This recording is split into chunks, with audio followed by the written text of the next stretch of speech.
What's up, guys? Welcome back to Gotians Games, and welcome back to another video game review on Batman Arkham Knight. Available on the PS4 and Xbox One.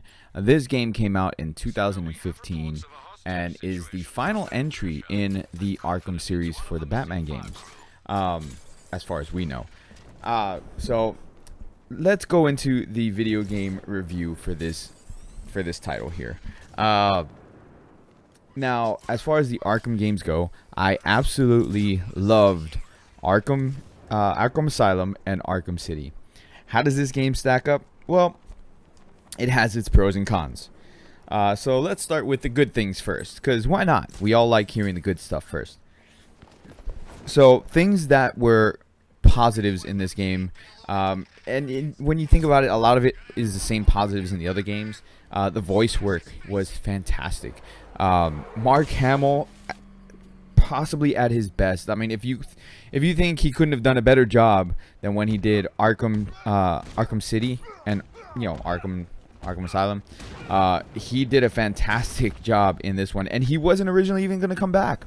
Arkham City was supposed to be the last time that we were going to hear Mark Hamill as the Joker, but turns out that he enjoyed the script so much in Arkham Knight that he came back to do the voice of the Joker one more time, which we're all thankful for, because he was phenomenal.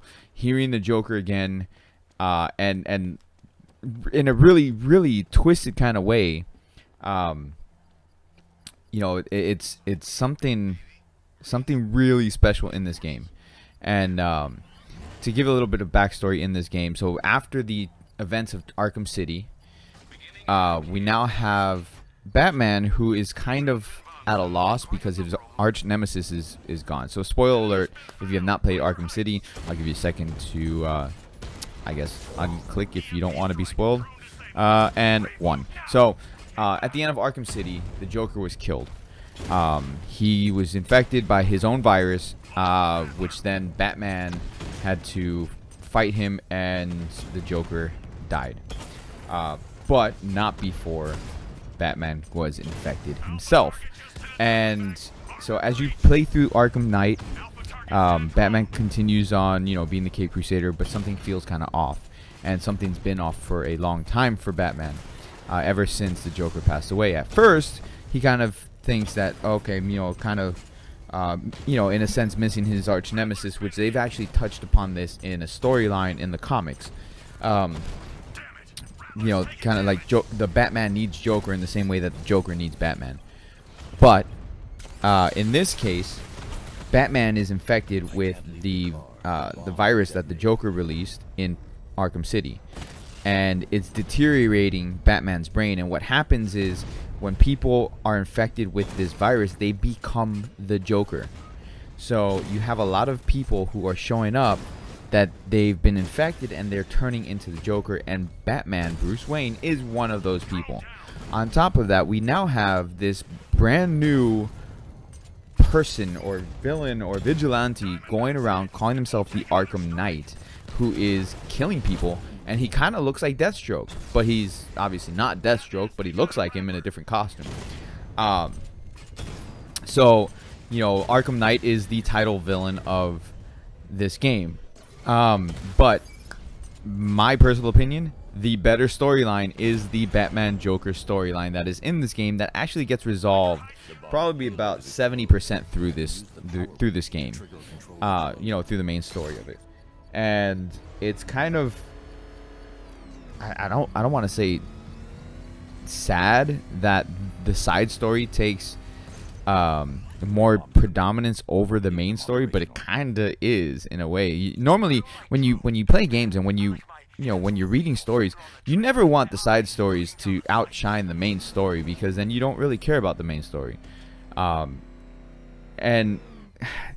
in a sense, the Arkham Knight does tie in to the story with the Joker. And again, I don't want to ruin it, ruin this game. So if you do want to play it, if you haven't played it, I'll leave that to you. But the Arkham Knight does tie in with the story of the Joker. So anyways, that is definitely a plus that I really enjoyed, was the story with the Joker inside of Bruce's mind.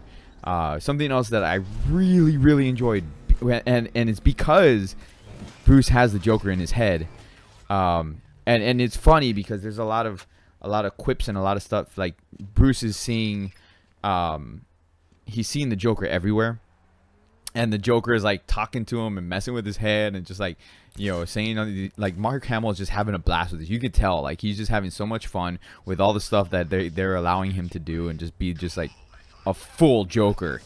But one of the things that they do is they revisit the Killing Joke storyline, albeit briefly, but they do revisit it, and you see in the game the Joker shooting Oracle, or Batgirl, or whatever. You see her getting shot in the back, and Batman is losing his mind trying to stop it because it's happening in front of him, and he can't do it.